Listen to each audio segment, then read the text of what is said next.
Il semble que dire Michel Bergeron et retraite dans la même phrase, ça fonctionne pas. Sauf que on est rendu là, vraisemblablement, après le premier tour des séries de la Coupe Stanley, Michel va passer à autre chose. Il s'apprête en juin à célébrer ses 80 ans, 54 ans d'une glorieuse carrière comme entraîneur, entre autres, dans le monde du hockey, mais comme analyste par la suite. Michel est avec nous ce matin. Bon début de journée, coach.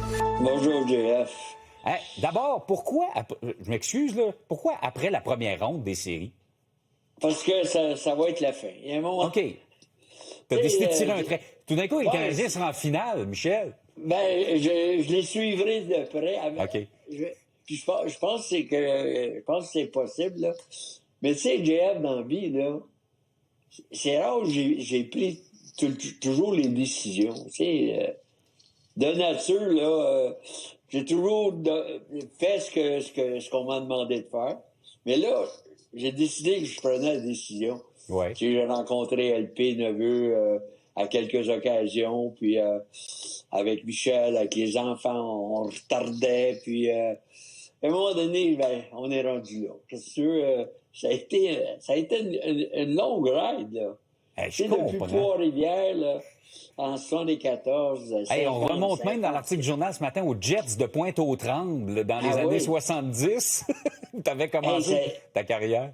Puis, oui, puis je me rappelle de tout. C'est-tu épouvantable? Là, tu sais, là, on dirait le fil de tous les événements, là. Pointe-aux-Trembles, Trois-Rivières. J'ai été choyé, hein? Oh, oui. À Trois-Rivières, là, j'avais presque les clés de la ville. À Québec, alors que ça avait mal commencé à Trois-Rivières, Michel, hein? Oui, il y avait eu un boycott.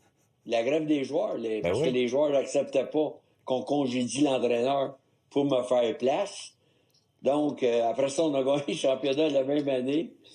Après ça, ben, ça a été les Nordiques de Québec. Après ça, New York.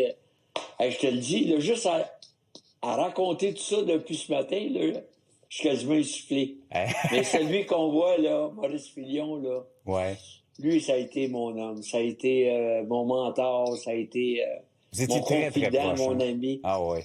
Il a eu confiance en moi, puis c'est une personne que je n'oublierai jamais dans ma vie. Si je te demandais, Michel, ton plus grand regret, je vais te proposer quelque chose.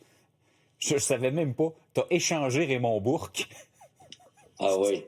Ça fait partie. Écoute, dans ce temps-là, à Trois-Rivières, j'avais une équipe. J'avais la meilleure équipe de la Ligue. Ouais. Une année, j'ai perdu seulement 8 matchs.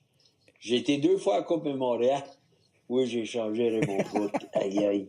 Mais j'avais tellement une bonne équipe, une bonne défensive. Okay. J'avais besoin d'un ailier gauche. J'ai été chercher l'ailier gauche. Et on a perdu 2 fois à la Coupe Montréal. Si j'avais gardé Raymond, je l'aurais gagné. Ben, sais-tu quoi, JF? À toutes les fois qu'on jouait contre les Blues de Boston, Raymond passait devant mon banc puis il me faisait un petit clin d'œil. Puis je disais, Raymond, arrête de me faire souffrir.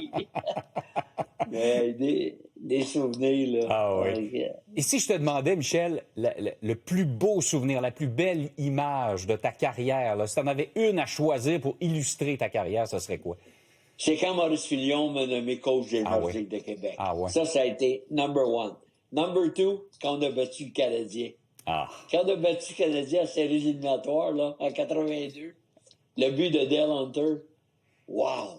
Moi qui avais toujours été grand partisan du Canadien, de battre et je me souviens comme hier, les 17 000 personnes au forum étaient tous demeurés assis, JF.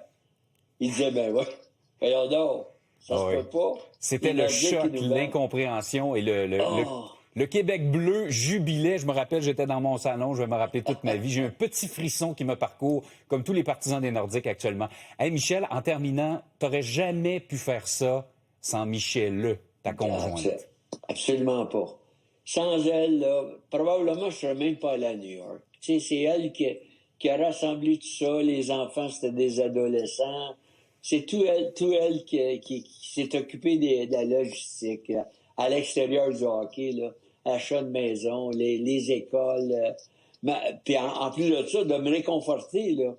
Tu sais, de m'inspirer à tout moment, même après des défaites, là. Non, elle, ça a été le pilier de la famille, puis mon pilier, ça, c'est évident. Et tu te décris, Michel, comme un excessif. J'en doutais pas. J'en doutais pas du tout. Est-ce que tu vas rester aussi excessif dans ta retraite? Qu'est-ce que tu vas faire? Non, mais j'espère. J'ai rien d'établi. Je suis pas bon dans rien. À part de, Au golf? Non. À part de jouer, là. Jouer, là, quand je suis pas en tête, là. Pour jouer, là, ma femme te le dirait, je suis top. Mais à part ça, je même pas capable d'un clou, l'affaire-là. Puis, tu sais, ma vie, c'était ça. Moi, j'étais un trucker qui est devenu coach. J'étais le gars le plus chanceux au monde. Tu sais, de me retrouver dans des situations comme ça, avec de bonnes personnes autour de moi. Mais il y a une affaire que je savais, par exemple. Fallait que je gagne.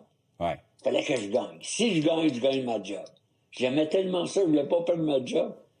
Des fois, j'ai pas toujours pris les bons moyens, là. Ouais. Tu sais, il y en a qui disent, si c'était à recommencer, il ferait ça la même chose. Ouais. La plupart disent pareil. Moi, Ouais. là, j'ai fait 1500 erreurs.